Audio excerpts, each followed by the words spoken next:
In just a few weeks, several ballot races may have a so-called unofficial winner, not in the general election, but in the primary. The primary is a chance to weigh in on that, to decide just what sort of message you want, just what sort of candidates you want your party to be producing. Seth Maskett, And that in political many science ways professor at DU, says seats that are, for instance, Democratic or Republican strongholds could largely be decided.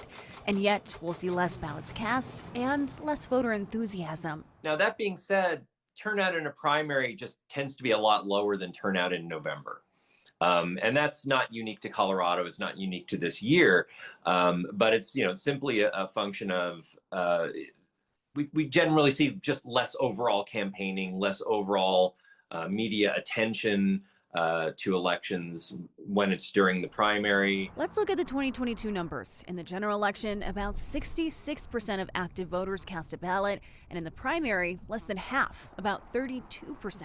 Well, one thing I would encourage voters to consider is that there are real fights going on within each of the parties right now about how far left or right they should be, or how much they should be focused on national politics, or whether they're strong enough or not strong enough about Donald Trump or whatever. And within this conversation, we cannot forget unaffiliated voters, more than 2 million in the state. Maskett says they're less likely to vote at the end of the month. Unaffiliated voters are far less likely to vote than either Democrats or Republicans are in a primary election. Now, part of that is just because unaffiliated voters also includes a lot of people who just don't pay a lot of attention to politics, don't care that much about a primary. Maskett says that with more competitive races this year, we could see an increase from that 32% voter turnout. There is a lot of money going into these races. There's a lot of advertising being pushed. So a lot of Coloradans who might not otherwise vote in a primary are getting the message that there's a contest going on.